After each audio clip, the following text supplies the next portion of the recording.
ನಮಸ್ತೆ ಎಜಿ ನ್ಯೂಸ್ಗೆ ಸ್ವಾಗತ. ಬಾಗಲಕೋಟೆ ಜಿಲ್ಲೆಯಾದ್ಯಂತ ತೀವ್ರಗೊಳ್ಳುತ್ತಿರುವ ಬರ ಪರಿಸ್ಥಿತಿಯ ಹಿನ್ನೆಲೆ ನೂತನ ಸಚಿವರು ಹಾಗೂ ಬಾಗಲಕೋಟೆ ಜಿಲ್ಲಾ ಉಸ್ತುವಾರಿ ಸಚಿವರು ಆದ ವಿಜಯಾನಂದ ಕಾಶಪ್ಪನವರು ಜಿಲ್ಲೆಯ ವಿವಿಧ ಭಾಗಗಳಲ್ಲಿ ರೈತರ ಜಮೀನುಗಳಿಗೆ ಭೇಟಿ ಕೊಟ್ಟು ಬೆಳೆ ಪರಿಸ್ಥಿತಿಯನ್ನ ಖುದ್ದಾಗಿ ಪರಿಶೀಲಿಸಿದ್ದಾರೆ. ರೈತರು ಬೆಳೆದಿರುವ ಬೆಳೆಗಳನ್ನು ವೀಕ್ಷಿಸಿದ ಸಚಿವರು ಬರದಿಂದ ರೈತರು ಎದುರಿಸುತ್ತಿರುವ ಸಮಸ್ಯೆಗಳ ಕುರಿತು ರೈತರಿಂದ ಮಾಹಿತಿ ಪಡೆದಿದ್ದಾರೆ. ಸರ್ಕಾರದಿಂದ ಬರ ಪರಿಹಾರ ಹಾಗೂ ಬೆಳೆ ವಿಮೆ ಮೊತ್ತವನ್ನ ರೈತರಿಗೆ ದೊರಕಿಸುವ ನಿಟ್ಟಿನಲ್ಲಿ ಪ್ರಾಮಾಣಿಕವಾಗಿ ಪ್ರಯತ್ನಿಸುವುದಾಗಿ ಭರವಸೆ ಕೊಟ್ಟಿದ್ದಾರೆ. ರೈತರ ಸಂಕಷ್ಟಕ್ಕೆ ಸರ್ಕಾರ ಸ್ಪಂದಿಸಬೇಕು. ಬರ ಪರಿಹಾರ ಹಾಗೂ ಬೆಳೆ ವಿಮೆ ಹಣವನ್ನ ಶೀಘ್ರವಾಗಿ ಬಿಡುಗಡೆ ಮಾಡುವಂತೆ ಸಂಬಂಧಿಸಿದ ಇಲಾಖೆಗಳೊಂದಿಗೆ ಚರ್ಚೆ ಮಾಡಿ ಕ್ರಮ ಕೈಗೊಳ್ಳಲಾಗುತ್ತೆ ಎಂದಿದ್ದಾರೆ. ಇದೇ ವೇಳೆ ಸಚಿವ ವಿಜಯಾನಂದ ಕಾಶಪ್ಪನವರು ವಿರೋಧ ಪಕ್ಷ ಹಾಗೂ ಕೇಂದ್ರ ಸರ್ಕಾರದ ವಿರುದ್ಧ ತೀವ್ರ ವಾಗ್ದಾಳಿ ಮಾಡಿದ್ದಾರೆ. ರೈತರ ಸಮಸ್ಯೆಗಳಿಗೆ ಕೇಂದ್ರ ಸರ್ಕಾರ ಸಮರ್ಪಕವಾಗಿ ಸ್ಪಂದಿಸ್ತಾ ಇಲ್ಲ ಅಂತ ಆರೋಪಿಸಿದ್ದಾರೆ. ಇನ್ನೊಂದು ಕಡೆ ಬಾಗಲಕೋಟೆಯ ನೂತನ ಶಾಸಕ ಉಮೇಶ್ ಹೆಚ್ ಮೇಟಿ ಅವರು ಕೂಡ ಜಿಲ್ಲೆಯ ಬರ ಪರಿಸ್ಥಿತಿಯ ಕುರಿತು ಸರ್ಕಾರದ ಗಮನ ಸೆಳೆದಿದ್ದಾರೆ. ರೈತರ ಸಂಕಷ್ಟವನ್ನ ಮುಖ್ಯಮಂತ್ರಿಗಳ ಗಮನಕ್ಕೆ ತಂದು ಅಗತ್ಯ ಬರ ಪರಿಹಾರವನ್ನ ಬಿಡುಗಡೆ ಮಾಡುವಂತೆ ಮನವಿ ಕೂಡ ಸಲ್ಲಿಸುವುದಾಗಿ ಹೇಳಿದ್ದಾರೆ. ಸಾವಿರಾರು ರೈತರೊಂದಿಗೆ ವಿವಿಧ ಪ್ರದೇಶಗಳ ಜಮೀನುಗಳಿಗೆ ಭೇಟಿ ಕೊಟ್ಟ ನಾಯಕರು ಬೆಳೆ ನಷ್ಟದ ವಾಸ್ತವ ಪರಿಸ್ಥಿತಿಯನ್ನ ಪರಿಶೀಲಿಸಿ ರೈತರಿಗೆ ಅಗತ್ಯ ನೆರವು ಒದಗಿಸುವ ಭರವಸೆ ಕೊಟ್ಟಿದ್ದಾರೆ.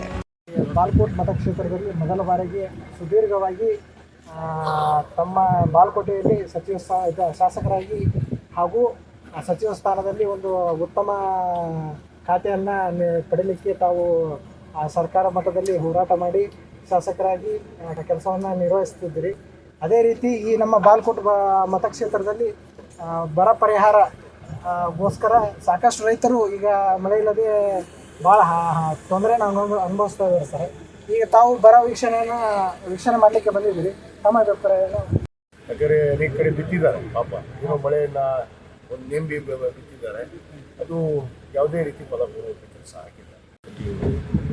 ಇವತ್ತು ನಾನು ಬೆಳಿಗ್ಗೆ ಕೂಡ ಹೋಗ್ತೇನೆ ಅಧಿಕಾರಿಗಳ ಮುಖಾಂತರ ನಮ್ಮ ಕೃಷಿ ಇಲಾಖೆ ಅಧಿಕಾರಿಗಳೊಂದಿಗೆ ಇವತ್ತು ನಾನು ಭೇಟಿಯನ್ನು ಮಾಡ್ತಾ ಇದ್ದೇನೆ. ಆಗ ಒಂದು ವರದಿಯನ್ನು ತಗೊಂಡು ನಾನು ಸರ್ಕಾರಕ್ಕೆ ಒಪ್ಪಿಸ್ತೇನೆ.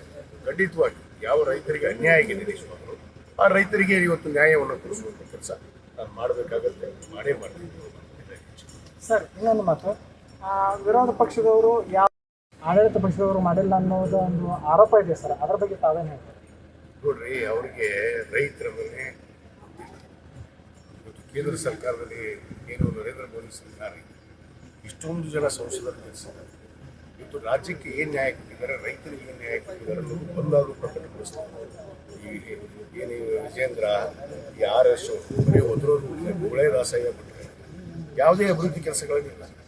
2018ರಿಂದ 2023ವರೆಗೆ ಇವ್ರದೇ ಸರ್ಕಾರ ಇತ್ತಲ್ಲ, 4 ವರ್ಷ ಈ ರಾಜ್ಯದಲ್ಲಿ ಸರ್ಕಾರ ಮಾಡಿಲ್ಲ. ಯಡಿಯೂರಪ್ಪನವರು, ಬಸವರಾಜ ಬೊಮ್ಮಾಯಿ ಅವರು ಯಾವ ರೈತರಿಗೆ ಬೆಂಬಲ ಬೆಲೆಯನ್ನು ಕೊಟ್ಟರು? ಯಾವ ರೈತರು ಬೆಳೆದಂಥ ಇವತ್ತು ಅವತ್ತು ಕೂಡ ಬರಗಾಲ ನಿರ್ದೇಶಿಸಿದ್ರು, ಮಳೆ ಆಗಲ್ಲ. ಅವತ್ತು ಯಾವ ರೈತ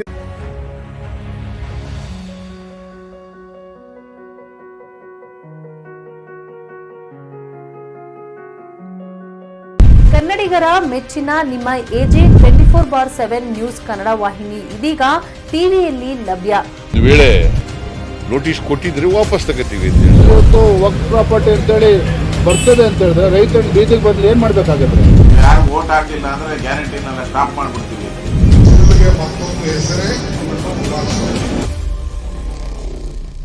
ಕರ್ನಾಟಕ ಮತ್ತು ದೇಶ ವಿದೇಶ 360 ಡಿಗ್ರಿ ಸುದ್ದಿ ಹಾಗೂ ಉತ್ತರ ಕರ್ನಾಟಕ, ಬೆಳಗಾವಿ, ಬಾಗಲಕೋಟೆ, ಧಾರವಾಡ, ಹಾವೇರಿ, ಗದಗ, ಬಿಜಾಪುರ ಜಿಲ್ಲೆಯ ಕ್ಷಣ ಕ್ಷಣದ ವಿವರವನ್ನ ಪಡೆಯುವುದಕ್ಕೆ AJ 24/7 ನ್ಯೂಸ್ ಕನ್ನಡ ವಾಹಿನಿಯನ್ನ ಲೈಕ್ ಮಾಡಿ, ವಿಡಿಯೋಗಳನ್ನ ಶೇರ್ ಮಾಡಿ, ಕಮೆಂಟ್ ಮಾಡುವ ಮೂಲಕ ನಮ್ಮ ವಾಹಿನಿಗೆ ಸಹಕಾರ ನೀಡಿ ಮತ್ತು ಚಾನೆಲ್ ಅನ್ನ ಸಬ್ಸ್ಕ್ರೈಬ್ ಮಾಡಿ.